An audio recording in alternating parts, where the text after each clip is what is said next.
20,000 feet above Europe, the sky burned with fire and steel. A young American pilot gripped the controls of his P-51 Mustang, heart pounding in rhythm with the engine. Smoke streaked across the horizon, tracer rounds slicing through the air. He banked left, then right, hunting the enemy that had just torn through his formation.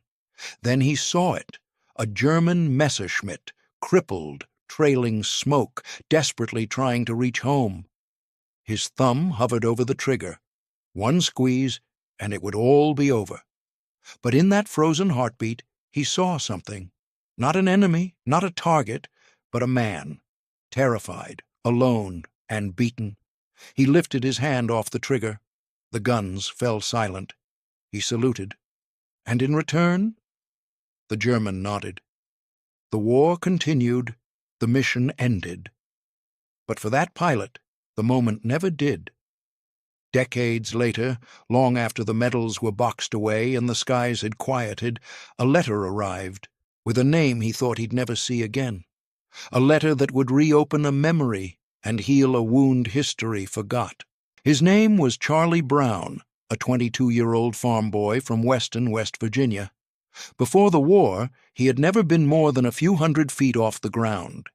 He joined the Army Air Forces in 1943, young, idealistic, barely old enough to rent a car back home. But in the air, over Europe, youth didn't matter.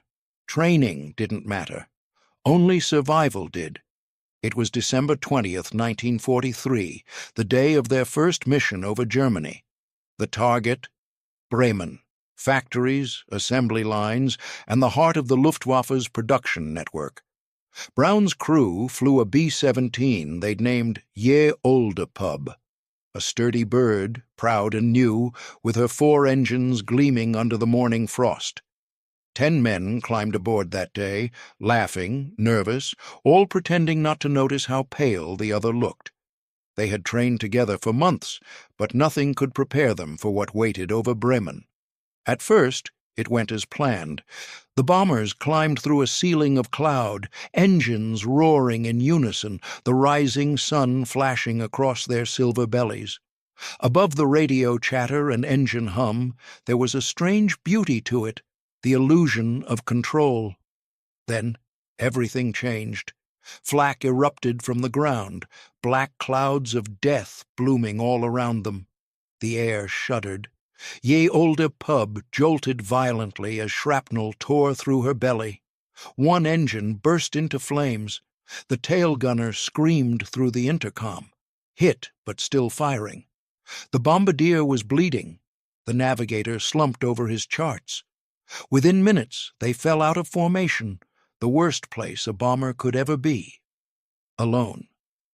Brown gritted his teeth, fighting the controls. His gloves were slick with sweat and blood. The horizon tilted as the aircraft struggled to stay level. He could barely hear himself think over the shriek of wind through bullet holes in the fuselage. Then came the final blow. A swarm of Messerschmitts, a dozen at least, descended like wolves. Tracers ripped through the wings, glass shattered, engines sputtered. The crew fought back with what guns still worked, but their firepower was fading fast.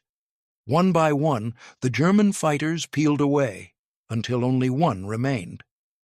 That last Messerschmitt was flown by Franz Stiegler, a seasoned Luftwaffe pilot with more than 24 victories to his name. He had already been ordered to shoot down any crippled enemy aircraft that tried to limp home, and if he did, he would earn the Knight's Cross, Germany's highest honor for valor. He took off from his base in pursuit, following the trail of black smoke cutting through the winter sky. When he finally caught sight of the American bomber, he steadied his breathing, ready for the kill. But what he saw instead made his finger freeze on the trigger. The B-17 was torn open like a can. One tailgun hung uselessly from its mount. Blood streaked the fuselage. Through the shattered glass nose, Stiegler could see the pilot, young, pale, barely, conscious, still trying to hold the aircraft together.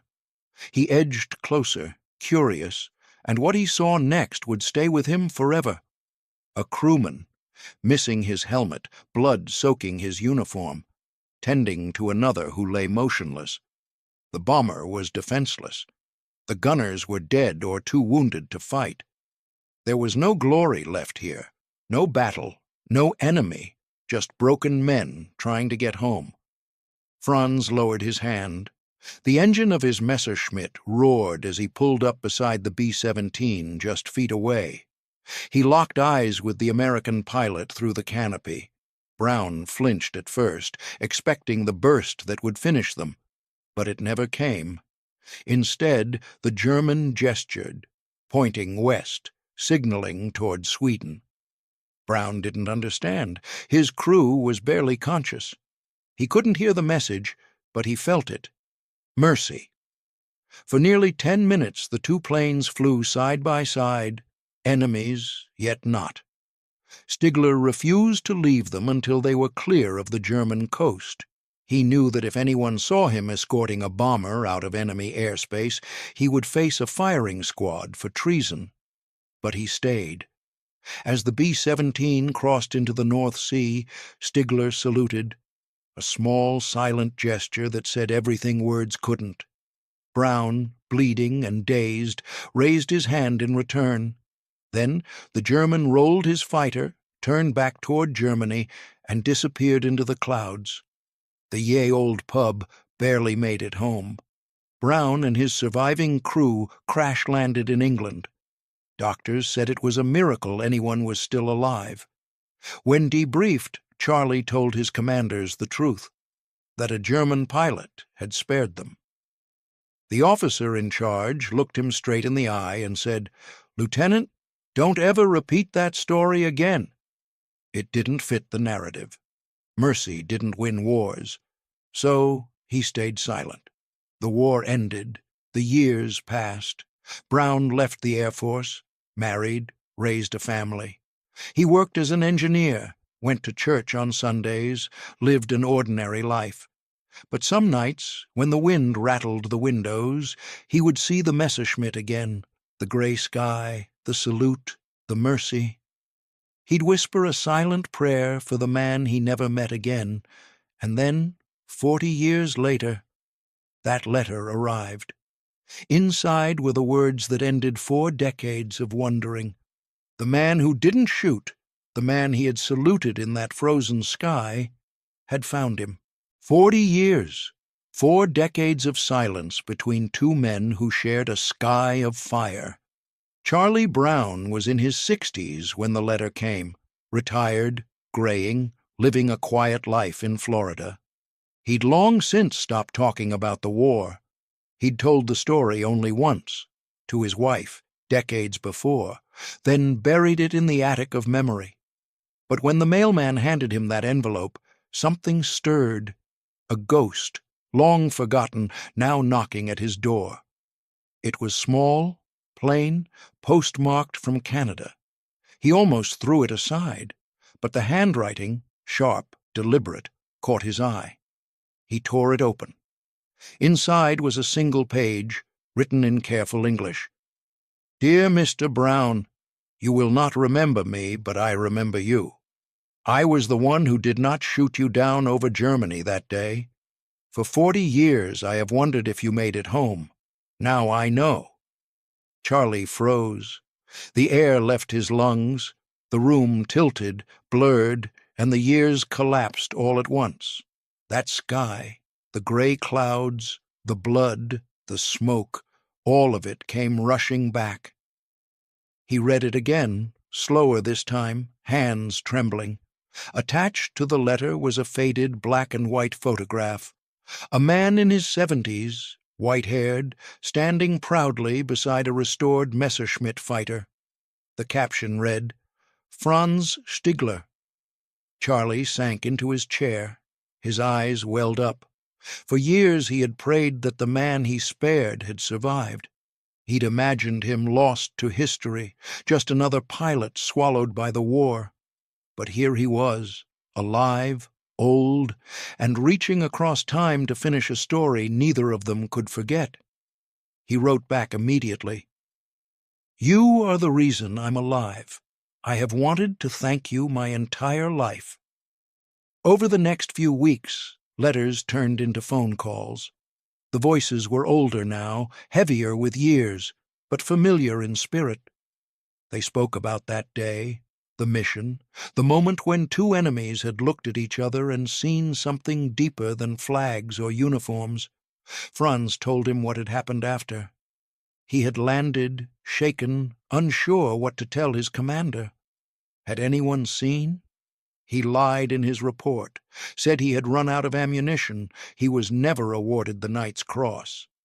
And he never regretted it.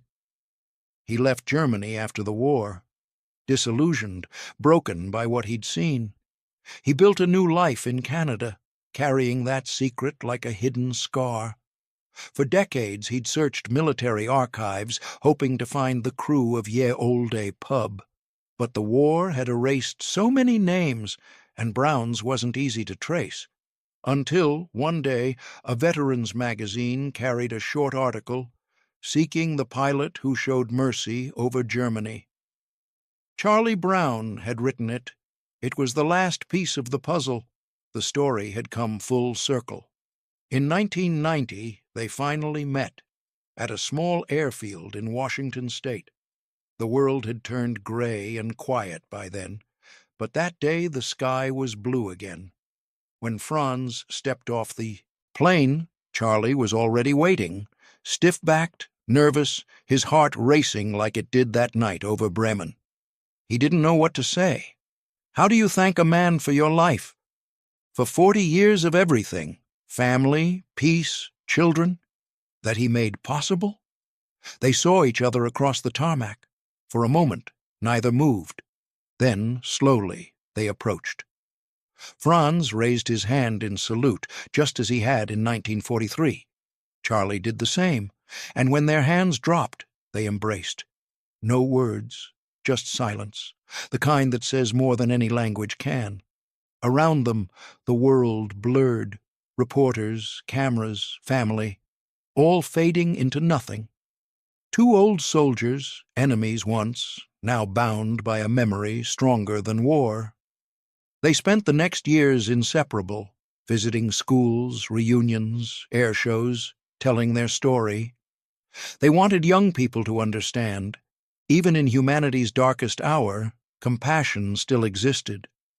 Franz would say, "Charlie was my brother, the best friend I ever had." Charlie called him the man who gave me back my faith in mankind. When Franz died in 2008 at the age of 92, Charlie spoke at his memorial. He looked out over the crowd, pilots, veterans, families, and said softly, "My brother has gone home." 2 months later, Charlie passed away as well. Their ashes, it said, were carried by the same wind, the one that had once borne them through battle, now guiding them both home. Pause. Sound of distant engines fades out, replaced by a quiet heartbeat. 40 years of silence ended with a single letter, and one impossible friendship proved that mercy is the one thing war can never kill. There's a strange truth about war. It teaches men to see the world in absolutes. Friend and foe, victory and defeat, life and death. But sometimes, in the space between those absolutes, humanity slips through, quiet, fragile, defiant. Charlie Brown and Franz Stiegler lived in that space, and for one frozen moment above Germany, they proved that mercy could exist, even when the world had forgotten what it meant. After their reunion, both men spent their final years together, not as soldiers, not as veterans, but as brothers. They called each other almost every day. They visited schools and air museums, telling their story to anyone who would listen. When asked why he spared the bomber, Franz would pause, smile faintly, and say, "There's no honor in killing a man who cannot fight back." Charlie would nod, eyes distant, still seeing that gray sky. "I think God sent him," he once said quietly.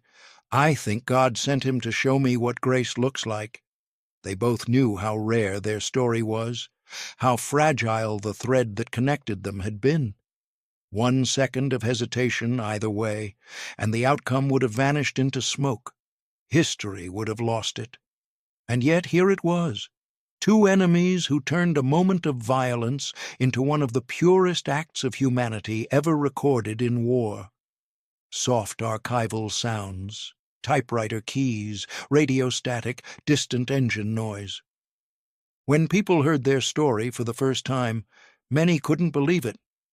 A German ace sparing an American bomber? It sounded like myth, a fairy tale born from nostalgia. But it wasn't. It was real. Every document, every flight record, every piece of that day was confirmed.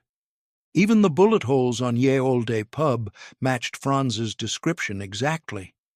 That's what made it so powerful, because it reminded us that history is not just made by the victors or written in medals. It's carried in the small, silent choices no one sees. The ones made when no one's watching, when there's nothing to gain and everything to lose. Charlie Brown and Franz Stiegler never thought of themselves as heroes. To them, they simply did what conscience demanded, and maybe that's what true heroism really is, the courage to act human when everything around you insists you shouldn't. Music swells slightly. A low cello enters. There's a photo, taken late in their lives. The two of them sitting side by side in folding chairs at an air show, the crowd blurred behind them. Charlie's laughing. Franz is watching him, smiling. His pilot's cap tilted slightly. Two old men, once enemies, now family. That photo captures more than friendship. It captures forgiveness. It captures the idea that we are never defined solely by the flags we fight under, but by the hearts we carry inside our uniforms. When Franz died, his ashes were scattered over the Pacific Northwest, the same sky he'd crossed countless times, with Charlie by his side. When Charlie passed 2 months later, his family said it felt like Franz had simply called him home. Even in death, they couldn't be separated. Soft wind fades, just the piano now. War stories often end with numbers, body counts, medals, losses, victories. But this one ends with something else entirely. It ends with a letter, a handshake, a choice.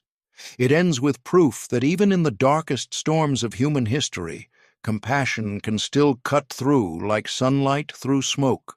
Maybe that's why their story endures, not because it's about war, but because it's about what survived it. Pause. Music quiets to a single sustained note. In a world built on vengeance, Charlie Brown and Franz Stiegler reminded us that mercy is the highest form of courage, and that sometimes the bravest thing a man can do is simply not pull the trigger. In the end, Charlie Brown and Franz Stiegler's story wasn't about war. It was about what survived it. Two men who should have been enemies instead proved that compassion can outlast hatred and mercy can echo louder than gunfire. Their meeting in the skies above Germany reminds us that even when the world is at its worst, humanity can still rise above the smoke. If stories like this move you, stay with us. Subscribe and help keep alive the forgotten moments of courage and kindness that history almost lost. Because somewhere out there, another story like this is waiting to be remembered.